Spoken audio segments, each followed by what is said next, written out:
Hello everybody, this is Tim here again, here with another video. This time I figured I want to do something a little different than just a typical movie review.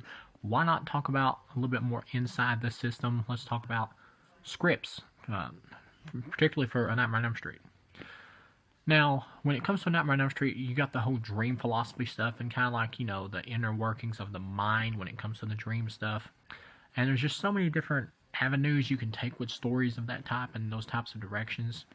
Now, I'm just wanting to make this video because I just want to focus on all the unused ideas that we've had for this particular franchise that honestly probably could and still can, or probably could have and still can make interesting movies if they ever decide to use any of these scripts. Like, let's say, A Nightmare on Elm Street 4, The Dream Master. Okay, Wes Craven's, well, we'll start with 3, Dream Warriors. Wes Craven wrote a script for A Nightmare on Elm Street 3, The Dream Warriors, that was pretty much a script that had more of Nancy in it, and the dream powers were the kids could just do anything, just like Freddy, and they could both just do anything, and it was just really heavy effects. But at the same time, Freddy's personality wasn't the jokester slash with or mixed with the evil side like 3 was. How 3 is pretty much kind of like half Freddy pure evil, and then another half of him being more of a jokester like Welcome to Primetime Bitch, but he says it in much of a mean way, instead of just being, you know, joking like he kind of does, in a jokey way, I mean, like he does in the later films. In the original script that Craven wrote, Freddy wasn't really jokey at all. He was much more vulgar and cussed a lot. Like he would literally like look at Nancy and be like, "I'm gonna chop your head off, shit on your corpse and rape it," like stuff like that. It's like, it's really hardcore. And anybody who's read the script knows what I'm talking about. It's like really hardcore. And New Line just felt it was unfilmable, really, in terms of just all the effects, because Freddy could just do anything, and so could the Dream Warriors. So, like, there was going to be like a fight scene where Kincaid, like, pretty much like turned into a Ned or whatever, and like tried to jump on Freddy, and Freddy would just like phase through it and stuff. It's like they could do anything, like dream power wise. It could just be anything, which, you know, is like how people can be in their dreams. But once you go to the point where your characters can do anything, then nothing is off limits, really. So that didn't work. New Line said we can't do this, and so we ended up getting a rewrite, and we wound up with what we ended up with. Another thing in the concept in Craven's script was that kids were coming into the town as Dream Warriors, and Freddy was killing them and making it look like suicides. So it played much more on the suicide teenage thing. Another thing is all the main characters died at the end except for Christian's character and Dr. Noel Gordon. Now we come to Dream Master. Now, when that movie was being worked on, before it was called Dream Master, for the went with that idea, it was Nightmare on Elm Street 4, and that Wes Craven and Bruce Wagner wrote a script called, well, not really had a name, but it was about time travel in dreams. Okay, you're going for more of a sci-fi concept. I think this is a pretty neat idea. Maybe it is a little bit too highbrow or too out there for a Nightmare on Elm Street just slasher flick. But at the same, that's what the studio thought, which is why they passed on it. They just thought it was too high concept and too different. And took away from the slasher elements. But at the same time, I think that Craven could have balanced that, because I get the idea he's wanting to take it into a kind of a new, fresh approach. But I also think he would have had the balance in there to rein it into slasher movie territory. It just sounds like such a cool concept of time travel through dreams. I would have liked to have seen that. I'm happy with Dream Master. It's not a great movie, but it is a good, solid one, the one we ended up with. But Craven's really high time travel concept just seems really neat. I would like to see that done in a later film. That's a cool idea. Maybe, but like I said, maybe it is too sci-fi. But a sci-fi slasher Nightmare on Elm Street style movie would have been different, at least something fresh. But yeah, ultimately the studio just felt like it was too high concept, too different.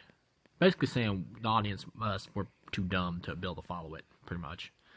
So they passed on that. Craven wrote that draft with Bruce Wagner, and that's one of the reasons Craven kind of like got pissed off at the series and everything, because they kept asking for like his input on stuff and all that, and like his script for Dream Warriors, and they just rewrite it, and then he writes a script for this one, and then they just pass on it. So it's like, I just feel like he was wasting his time, most likely, with the series. And so later on you get to Dream Child. Now Dream Child is one that went through a couple different drafts. There was one that focused on, or at least two main different drafts. There was one that focused on like this dream pool idea, where characters could like leap into it and see all these different like alternate dreams for other characters. It was really neat. And the draft that wound up getting rewritten into the final finished watered down version, which is what we ended up with Dream Child, was actually pretty cool. The artist person in it was a woman who wasn't a comic book fan, but like an artist, a painter. and all of her art ends up coming to life later and killing her. And the Greta character, who's only hinted at of being like anorexic in the movie, actually had full-blown anorexia or bulimia in the draft. That was before it was rewritten. And Freddy actually kills her by turning her into a pig and like staking her. And there was a dude in the script who convinced her to come like model for him and everything, but turns find out he roofies her and rapes her. And it was much darker in this version. You can tell Dreamchild's trying to get back to darker elements, unlike Dream Master, but you can tell at the last minute they got scared and rewrote it and kind of watered it down a lot more, so they could also have Freddy doing one-liners to keep that same audience that really liked, you know, Dream Master and even Warriors, really, because Warriors isn't really super dark like 1 and 2. They were trying in the first, like in the draft, before it was rewritten that into what we got with Dreamchild, they were approaching more of the darkness of 1 and 2, and they wound up getting changed into what we did get, which is the watered down version, and that's a shame. That's really a shame, because the version that I read on the Nightmare on Elm Street companion site really focused on much more of the dark gothic horror elements that were in Dreamchild, but only like kind of hinted at or brushed upon, instead of just the visuals. And then we get to Freddy's Dead, which went through a major rewrite. Where the first script pretty much was A Nightmare on Elm Street, The Dream Police, which brought back some of the Dream Warriors as ghosts, and they were like super comic book style characters who were the Dream Police, and they teamed up with Jacob's character, the son of Alice, who was killed at the beginning, and Freddy absorbs the town into like his body almost, and makes it into like this nightmare creature world, and at the end of it, it gets returned back into normal. Jacob leaves town like John Doe in the film, and he teams up with these other kids at this youth center, and they come back there just like in, you know, the Freddy's Dead movie, except there's no Freddy child here.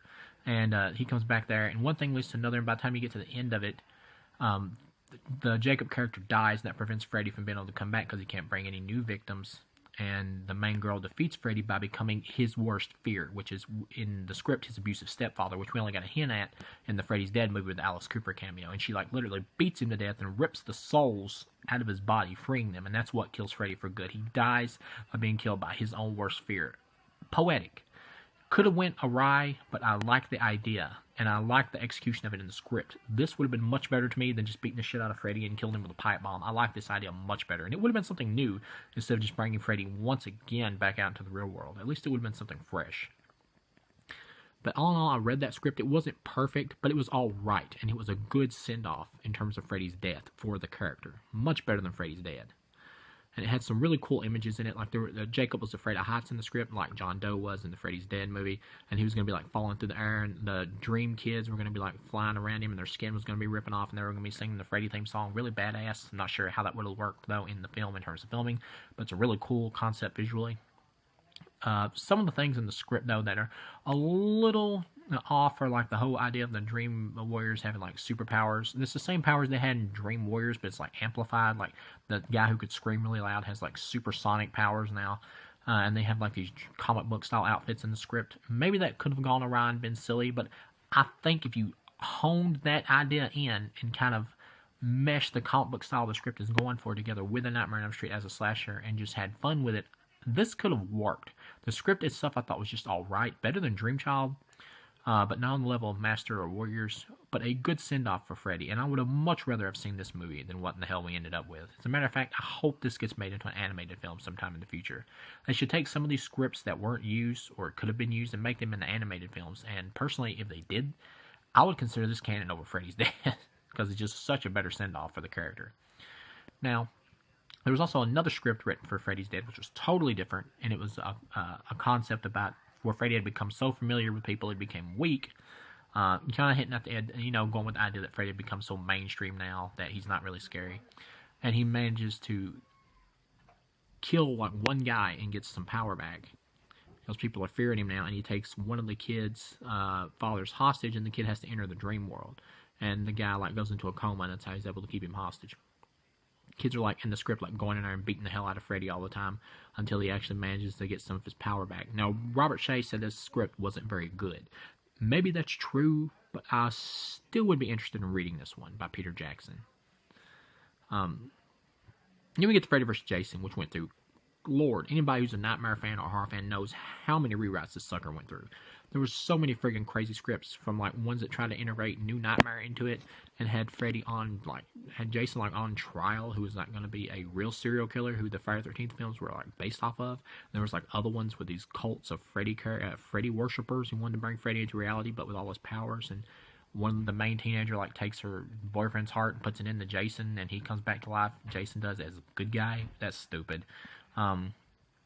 And then there's another script, which was going to be like a psychic girl on Halloween or whatever, like hones in and brings Freddy and Jason like to her or something, and they wreak havoc in a town. It's just all this weird, crazy shit. I think the problem was they couldn't decide, should they go really serious with this or just go totally bonkers with the idea, because it's, you know, Freddy and Jason. Should we just have a lot of fun with this and just go totally crazy? And ultimately, I think they struck a decent enough balance in the finished product. And the final script they did go with was rewritten because Ronnie Yu wanted it rewritten, and the studio wanted it to be shorter. So the actual draft that Damien Shan and Mark Swift wrote was actually better than the finished film we ended up with, because it was rewritten. The original one that they wrote had Tommy Jarvis in it, and the girl from Ginger Snaps, who's in the film as the character Gib, was going to play a totally different character. It's going to be like friends with Tommy Jarvis, like helping protect the kids. And originally, at the end of the film, when it came to the fight with Freddy, if you remember the movie, the scene where Freddy falls off the construction stuff, originally when he hits the ground, before he starts fighting with Jason again, Jason was going to have another scene where he's beating up Freddy, where he throws like a rope around his neck and then starts slashing him for a little bit before Freddy gets loose. That would have been cool. They cut that out once again for timing and to keep the pace just faster and faster going, and also because they wanted to keep Jason as more of the anti-hero. They wanted to show more of the sympathetic side for Jason in this film. They created a dynamic between him being a victim and Freddy being a victimizer, to show differences between the two monsters and to get the audience to root for Jason, because Jason is the anti-hero of Freddy vs. Jason. And that's ultimately why he wins at the end of that movie. And I know some people would debate whether or not he wins, but in my opinion, the character won. I think that's what the film was going for. He won the battle, but not the war. The Freddy wink at the end, to me, just means that Freddy's going to come back. And he's going to want revenge. So that's what it means to me. And that's what the writer said, so I'm going with that. But either way, forgetting all of that, I would have loved this original draft to have been made. And I did read it, and I really liked it. It's better than the finished movie, than the rewritten version that we got. When it got rewritten, the girl from Ginger Snaps, it got recasted as just a thankless role that amounts to nothing, and Tommy Jarvis is totally gone. So that was a big bummer. He should have been there. He would have helped even out the first half of the movie to make it not feel so much like a Nightmare film, and just with a Jason guest starring, that would have helped it. Now, I still like Freddy vs. Jason, but I would have probably loved it had this original script been done, especially with Tommy Jarvis' character. I really wanted to see this guy return. And even had it cast, it was going to be Jason Bateman. And then once it got rewritten, it's like, Jarvis is gone, see you, Bateman. And I would have actually liked that. I would have been fine with Jason Bateman as Tommy Jarvis. All in all, though, it's been just fun reminiscing and talking about these different unused scripts that we could have gotten.